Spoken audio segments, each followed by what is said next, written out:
سلام تخاتلت مدبنا خميت خونو خميل لخوم تحديخوم أنا بوجني بتعمل صبوا أنخو أملاخ مسكن بأركس لما عند خاني بفليد ولا تار استي بزح جزي ديت الزرب الله لحالة جزي أب كلاس يمهراني رسي حجي بزحات سبات بجاخي أنا راح زي أسيت بليا بزح سبسلة زي فلت أسي انت زارب الله تبعتي سلا زبالو خاب بزح حتى زمت أمو بزعبا نفسنا إنا بزح زي نايدك نستيو مونوبوز نايدك نستيو طعنا نايدك نستيو تفل علينا قد نحنا إنا نزارب لو ما أنتجن نابتم دك تبعتي حواتنا خا كن كل حخنا بلينا and زخانة من تايو ولا بتتمرتون زمت أخونا إذا كنستيو تزاري وناينا ناي مونوبوز دحر حجون دحر زي أمنا الباتا زي فيديو كزوجن أبي يوتيوب أي تزارب كون أبتي كلاس على تمرت لنا كلاس نمهر الله كل شع ولدي بحنس أخونا ይህን ምሂን ንባሃሃለሉ ፍልጠትና ካዕሽር ንገብረሉ ኣለና ሶኒ ናይ ትሕቲ 12 ዕድመ ሶሉስ ከዓ ናይ እቲኦም ልዕሊ 13 ዕድመ ዘለዎም እዩ ሕጂ ኣብኡ ኢና እቲ ፕሮግራም ምክንያቱ ኣብቲ ደቅና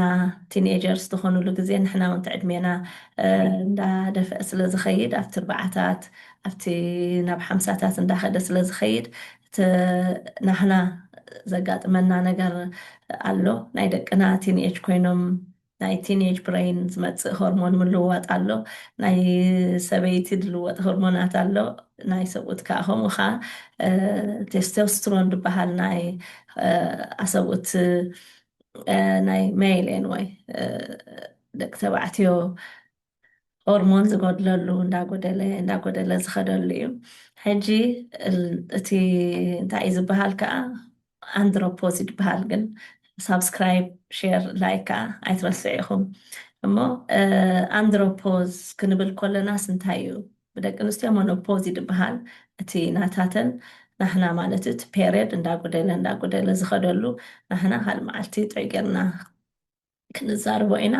እዚኣ ግን ብዙሕ ግዜ ሰብ ብደገ ስለዘይዛረበላሲ እንተተዛረብ ክላ ፅብቕቲ እያ ኢሎምኒ ብጣዕሚ እያ ተሰክፈኒ ክዛረበላ ምክንያቱ ኣብዚ ዩቲብ ተዘሪቡ ማለት ከምኡ ለና ኢልና ወሲድናዮ ከይንኸይድ ይደፍርሓኒ ደሰክፈኒ ኣብዚ ዳያግኖሲስ ኣይኮነን ጥራሕ ምልክትና ፈሊጥና ግን ናብ ሓኪምና ኸይድና ኩነታትና ነጊርና ዳያግኖስ ክንከውን ኣብዚኣ ጥራሕ ኢንፎርሜሽን እዩ ናይ ዝኾነ ዩቲብ ንሰምዖ ፕሊዝ ብዙሕ ሰብ እንደ ሕጂ ኢንፎርሜሽን ደምፀልካ ግን ኢንፎርሜሽን ጥራሕ ከም ምሻሎ መሕበርታ ወሲድና ኣብቲ ዝግብኦ ሜዲካል ቼክ ጌርና ከዓ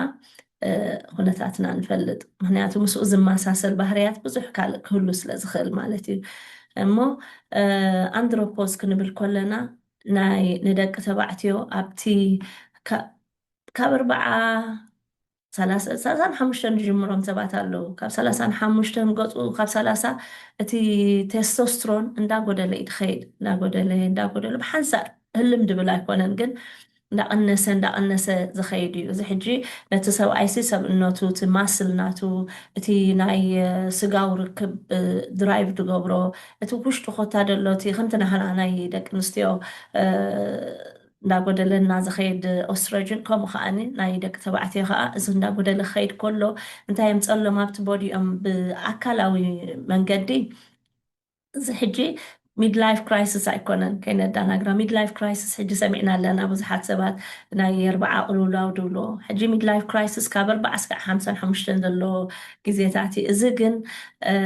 አንድሮፖዝ ግን ናይ ቦዲና ናይቲ ውሽጥና እቲ ኣካል ናቱ ናይ ኣካል ጉዳይ እቲ ሚድላይፍ ክራይሲስ ግን ናይ ሳይኮሎጂ ስነ ኣእምራውን ናይቲ ማሕበራውን ናብራኻን ባህርያትካን ኩነታትካ ዝቕይር እዩ ሕጂ እዚ ናይ አንድሮፖዝ ክብል ከለኹ ግን እቲ ኣካላት ናይቲ ወዲ ሰብ ተፈጥሯዊ እዩ ምንም ነገር ስኻ ስለ ዝበደልካ ወይ ጥዑይ ጌርካ ስለ ዘይነበርካ ገለ ኣይኮንን ግን ፅልዋ ኣለዎ ዶ እቲ ጥዑይ ኣነባብራ የስ ኤክሰርሳይዝ ምግባር እንድሕር እቲ ምግቢ ጥዕና ዘለዎ ምግቢ ዘይትበልዕ ፀኒሕካ ድቃስካ እኹል ደይትድቅስ ብዙሕ ነገር ትሻቐል ብዙሕ ኣብ ሻቕላት ግዜኻ ትሕልፍ ተኾንካ ኣፀቢቑ ቀልጢፉ ክረአ ይኽእል እዩ። ኣብ ኩሎም ኣወዳት ኣብ ሰብኡት ኣይኮነን ዝርአ ግን መብዛሕትኡ ግን ዋላ ብዕሙቕ ብኣፀቢቑ ስትሮንግ ድኾነን ብቕልል ድበለን የጋጥሞም እዩ። ሕጂ እንታይ እቲ ምልክታቱ ከመይ ንፈልጦ እንድሕር ኢልና ኣብ መብዛሕትኡ ግዜ ኣብቲ ናይ ስጋዊ ርክብ እንዳጎደለ ኸይድ እቲ ድሌታት ናይቲ ሰብ እንዳጎደለ ኸይድ ጭዋዳታቱ እንዳደኸመ ኸይድ ስብሒ ኣብቲ ነብሱ እንዳበዝሐ ኸይድ እቲ ቦዲ ለውጢ ናይ ኣብ ጨጉሮም ዘለዎም ኣብ ብዙሕ ኣብቲ ቦዲ ሲ ኣብቲ ነብሲ ሲ ብዙሕ ለውጢ ይኸውን ድኻም እቲ ዝነበሩ ብርታዐ እቲ በቃ ሓያል ገለ ዝብል እንዳደኸመ ኸይድ ሳይኮሎጂካሊ እንታይ ይስምዖ በእምሮ ከዓ ባህሪ ላዕልን ታሕትን ንኸውን ቀጨውጨው ብሎ ዓቕሉ ፀቦ ቅጭ መፆ ዲፕረስ ዝኸውን ተገዲዱ እንድሕር ኣፀቢቑ ከምቲ ድግባእ እንተደይፈሊጥዎ ከዓ ወይ እቲ ከባቢኡ ዘሎ ሰብ እንድሕር ደይፈሊጥዎ ሕጂ ናይ ሰብኡ ስለ ንዛረብ ዘለና እተን ደቂ ኣንስትዮ ኣሕዋትና ኢና ክንርዳእ ዘለና ንዕኦም ማለት እዩ። ስለዚ እቲ ናይ ኣሕዋትና ምርዳእ ከዓ ነታ ገዛና ሰላም እዩ ዘምፀላ። ኣብዚ ክሪስማስ ግዜ ሕጂ ሲ ደዓበየ እንታይ ኢና ንደሊ ብሰላም ምስ ፋሚሊና ክንነብር ብሰላም ኣብታ ገዛና ምስ ደቅና ምስ ሰበይትና ክንነብር ኢና ንደሊ። ሕጂ እንታይ ኢኻ እቲ ሰላም ዘምፀልና ኣነ ሽግረይ ፈሊጠ ኣፈይ ከፊተ ክዛረብ ክኽእል ከለኹ እታ ብፀይተይ ክነግራ ክኽእል ኣለኒ ከም ዝስማዓኒ ኣሎ። ምክንያቱ ነሰብኡት ብዙሕ ግዜ ኣይዛረቡን እዩ። ንሕና ደቂ ኣንስትዮ እዚ ናይ ሞኖፖዝ ሕጂ ኣብ ዝኾነ ወሊዕካ ትሰምዖ ኢኻ እቲአን ዝዛረባሉ ሰለብሪቲ መፅአን ዝዛረባሉ ገለ ዝዛረባሉ ኣብ ፃዓዱ እዚ ሞኖፖዝ ይዝረበሉ እዩ። ኣባና ግን ብዙሕ እቲ ናይ ኣንድሮፖዝ ኣብ ፃዓዱ ዝዛረብሉ እዮም ንሳቶም ኣባና ኣይንዛረበሉን ኢና። ምክንያቱ እቲ ባህልና ኣለና ባህልና እንታይ እዩ በቃ ከምዚ ምሻሎ ናይ ስምዒትካ ምዝራብሲ ሰበይታ ገለ ደብለካ ጌርና ኢና ንወስዶ ሕጂ ስምዒትካ ምዝራብ ግን ሰበይታ ኣይኮነን ትገብረካ እዚ ናይ ብልሒ ናይ ስምዒታዊ ብልሒ ከም ዘለካ እዩ ዘርኢ ስምዒትካ ምርዳእካን ስምዒት ካልኦት ሰባት ክትርዳእ ምኽኣል እዚ ሓደ ካብቲ ብልሒ እዩ። እዚ እንድሕር ስምዒተይ ድፈልጦ ኣለኹ ኮይነ ንነብሰይ ሕጂ ክንሰምዕ ከለና ንነብስና ወይ ከዓ ጥቃና ደሎ በዓል ቤትና ክንሕግዞ መታን በዚ ነገር ዝሓልፍ ከሉ ማለት እዩ። ስለዚ እንድሕር ቀጨውጨው ብለሎ ዓቕሉ ፀበሎ ትድገብሮ ዝነበረ ቀደም በቃ ቅጭ ዘምፀሉ ኮይኑ ናብ ፀቕጢ ዲፕሬሽን መሊሱ ዘይነበሮ ኢሞሽናል ባህርያት እንድሕር ንሪእየሉ ኣለና ኮይና እዚ ኣብቲ ደረጃ ናይ ከምኡ በፂሕሎ ማለት እዩ ወይ ከዓ እቲ ናይ ቴስቶስትሮን ናቱ እንዳጎደለ ኸይድ ኣሎ ማለት እዩ። ሕጂ ብምንታይ ከዳይግኖዝ ትኸውን ሓኪም ጂፒ ክንከይድ ኣለና ጂፒ ከይድና ንጂፒ ከምዝን ከምዝን ከምዝን ብቅንዕና ከዓ ንንገሮ ምንም እዚ ንድኾነ ናይ ተፈጥሯዊ ነገር ስለድኾነ ኣእምሮኻ ሓሚምካ ኢሉ ደብለካ የለ ብዙሓት ደቂ ኣንስትዮ ብከምኡ ስለ ዝመፃኒ እየ እቲ ናይ ሰኡተን ምልክታት ተዘይትነግርና ነርክሲ ኣይንፈለጥናዮን ሓዳርና ከኣፋሕ ምበለ ብዙሕ እቲ ናይ ተረፒ ናይ ሰብ ሓዳር እውን ስለ ዝገብር ኣብቲ ናይ ሰብ ሓዳር እውን ኣግሂዶም ክዛረብዎ ከለዉ ኦኬ ኣይፈለጥኩን እምበር በዚ ነገር ዘይሓልፍ ነይረ ይብሉካ ማለት እዮም። ስለዚ እዚ ነገር እዚ እንታይ ኢና ክንገብሮ ንኽእል እቲ ከመይ ጌርና ንጥዕናና ክንሕሉ ንኽእል ወይ ከዓ ነዚ ነገር እንድሕር ተራእዩና ሲ ቀዳማይ ሓኪም ንኸይድ እንድሕር ገዲዱና እንድሕር ምልክታት ከም ዝድብሎ ዘለኹ እንዳደኸምና ስጋዊ ስምዒትና ቅጭ እንዳመፀና ወይ እንዳጎደለ እቲ ድሌት ዝነበረ እንዳጎደለ እንድሕር ከይዱ እቲ ሙድ ናሕና ላዕልን ታሕትን ወርድ እንድሕር ኣሎ ኣብ ስራሕና ኣብ ገዛና ኣብ ገለ ኩሉ እንድሕር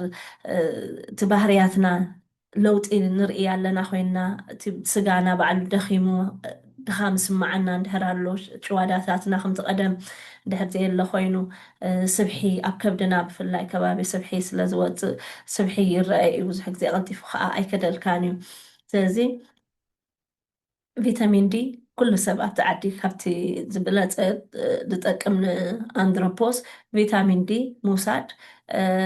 ዋላ ሓኪም ኣይሃብካ እዚ ንነብስኻ እውን ዋላ ኣብ ስደት ዘለና እውን ክንወስዶ ዘለና ዓዲ ፀሓይ ስለ ዝነበርና ኣብ ቁሪ ንነብር ኣለና። ስለዚ ንፀሓይና ንሕና ንፀሓይ ተሰሪሑ እቲ ቆርበትና ስለዚ እቲ ቪታሚን ዲ ነቲ ዓፅምና ንኩሉ ዝጠቕመና እዩ። ዚንክ ከዓ ነቲ ቴስቶስትሮናትና ይሕልወልና ከይጎድል ኣፀቢቑ ከይከይድ ንድ ማግኔዝየም ከዓ ንድቃስና ሕጂ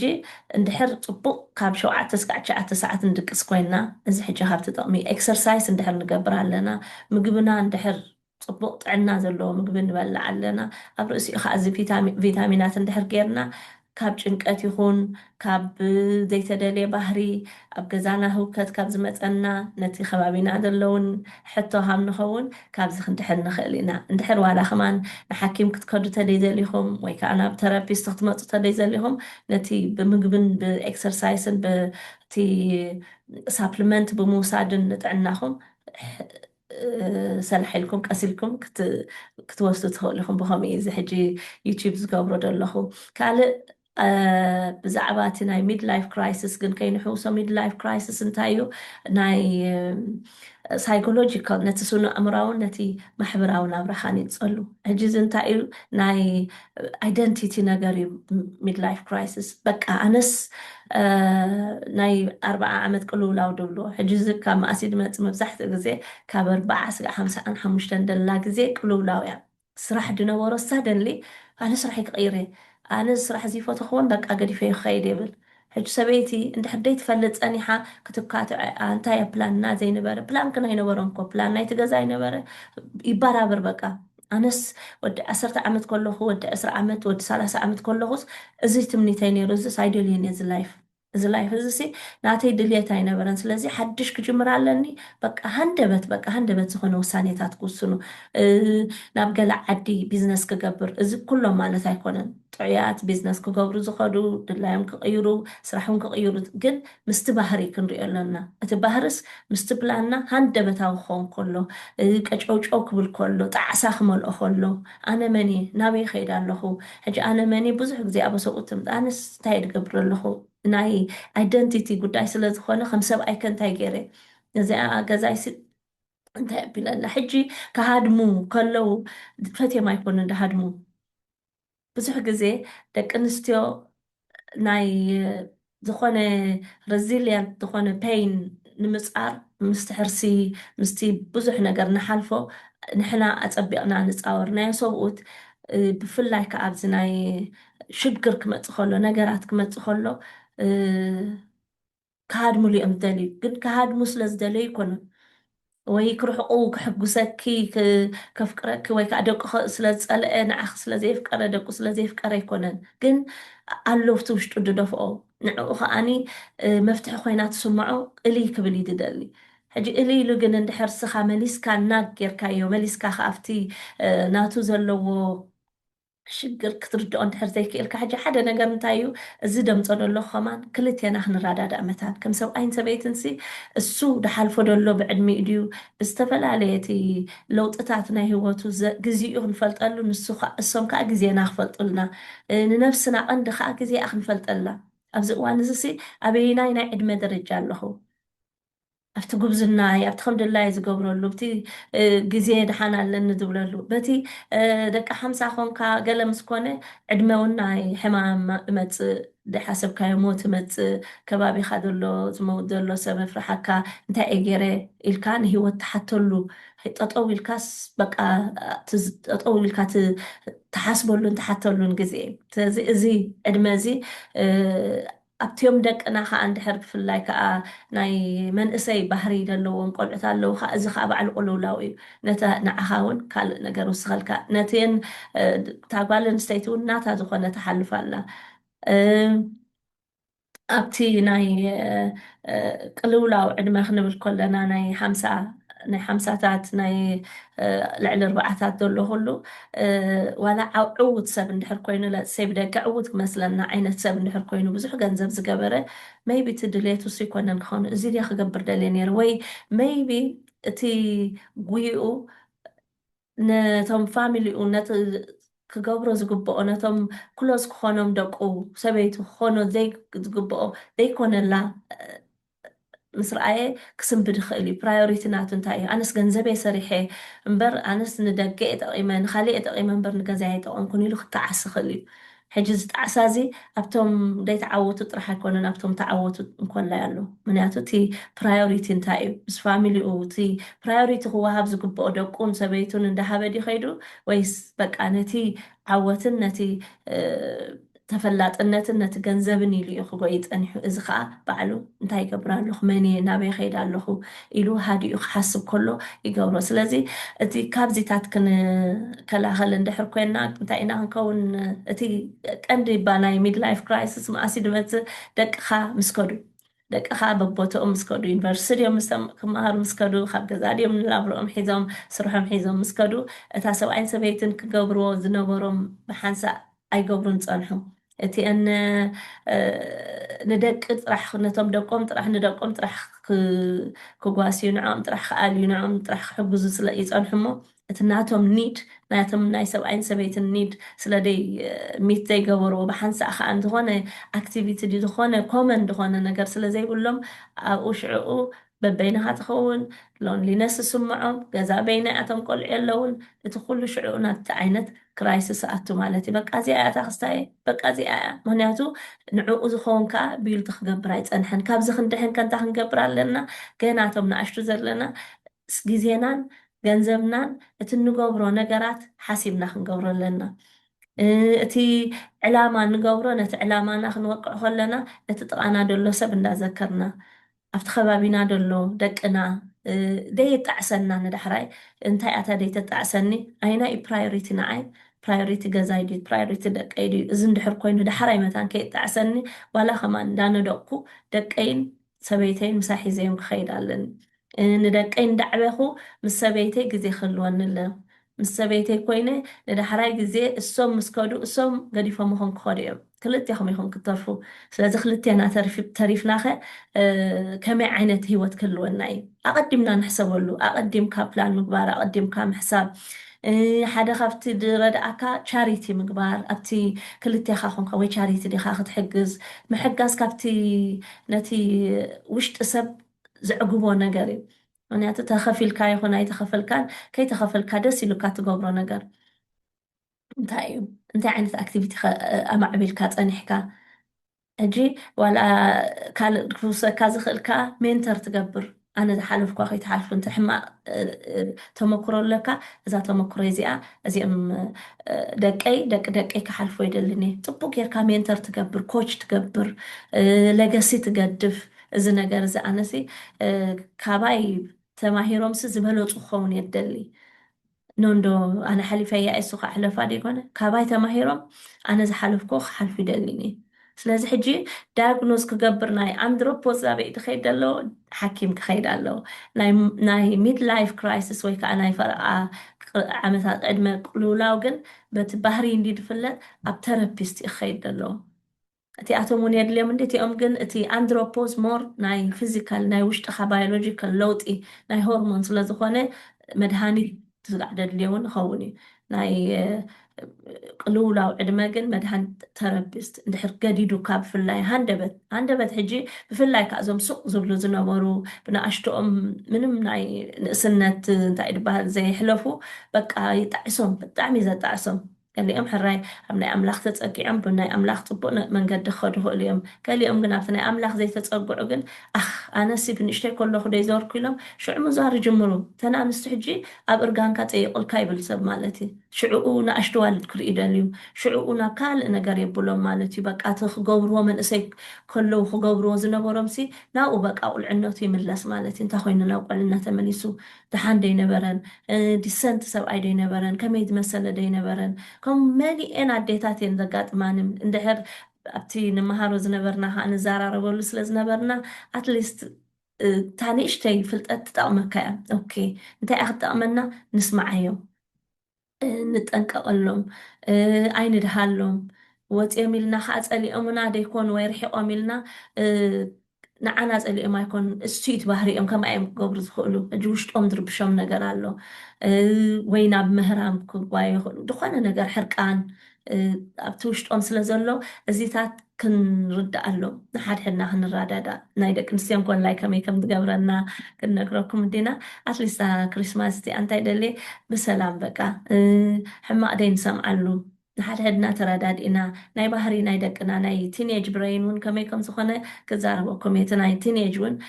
ሓላፊ ምዃኑ እታ ግዜ ከመይ ከም ትሓልፍ ከመይ ከም ዝገብሮም ውሽጦምን እምሮኦምን እዚ እውን ክንዛረበሉ ኢና እታ ፋሚሊ ናተይ ድሌት እታ ፋሚሊ ብሰላም ክትነብር ሃዲኣ ንፅባሕ ንጎ ፋሚሊ ማለት እቲ ኮሚኒቲ እሱ እዩ ድምስ ካብኡ ዝትስእ መራሒ ካብኡ እዩ ዝወፅእ ቀሺ ካብኡ እዩ ዝወፅእ ኣብታ ገዛ እንድሕር ጥዕና ተረኺባ ማለት ሃገር ከዓ ጥዕዓ ማለት እዩ ንሕና ከዓ ከም ሃገር ከዓ ኣብ ብዙሕ ቦታ ፋሒልና ስለ ዘለና ክንጥዕ እንድሕር ኮይና ኣብ ዘለናዮ ብዘየገድስ ዘሎ ኩነታት ኣብ ዘለናዮ ምስቲ ዘለናዮ ሰብ ብሰላም ክንነብር እንድሕር ኮይና ኩነታት ናህናን ናይ ብፃይና ምሳና ዝነብር ዘሎን ክንርዳእን ክንሰምዖምን በቲ ኩነታት ከዓ ክንድግፎም ክንሕግዞም ብዘይ ፍርዲ ብዘይ ከዓ ኣብቲ ቦትኦም ኣብቲ ጫምኦም ኣቲና ከዓ ነዚኦም ኣሕዋትና ከዓኒ ብዙሕ ግዜ ናህና እንዲ ዝዝረብ ምክንያቱ ንሕና ተዛረብቲ ኢና ንሕና ዝኾነ ምስ መሓዛይ ክዛረብ ይኽእል ኣብዚ ወፅየ ክዛረብ ይኽእል ኣወዳትከ ናይ ይዛረቡን እዮም መሻክል ሱቅ እዮም ድብሉ ሕጂ እቲ ሱቅ ምባሎም ከም እሶም ዝኸፍኡ ገይሩ እዩ ዘርእዮም ኣነ ተዛሪበ ንዕኡ ገለ ክገብር ከምኡ እንዳ ሕጂ ኣብ ኖት ሳይን ትኽክል ኣሎ ሕማቅ ዝገብር ኣይኮንኩን ዝብል ዘለኹ ግን መብዛሕትኡ ግዜ ግን ስቕ ኢሉ ይኮነ እቲ ሕማቅ ዝገብር ተጎድአ ሰብ ብዙሕ ግዜ ትጎድእ ገለፍቲ ውሽጡ ተጎድኦ ነገር ኣሎ እሞ ፕሊስ በዚኣ ንረዳዳእ ናህና ናይ ደቂ ኣንስትዮ ከዓ ክትርድኡልና መታን ከዓ ከም ፀልኩም እየ የቐኒየለይ ብጣዕሚ ደስ ኢሉኒ እሞ ብሩኽ ቅነ ኔክስት ዊክ ከዓ በቲኣ ናይ ደቂ ኣንስትዮ ስጋዕ ንራኸብ ብሰላም ይራኽበና ታንክ ዩ ሶ ማች ሳብስክራይብ ምግባር ኣይትሕደጉ ኢኹም ኮመንት ምግባር ላይክ ምግባር የቐኒየለይ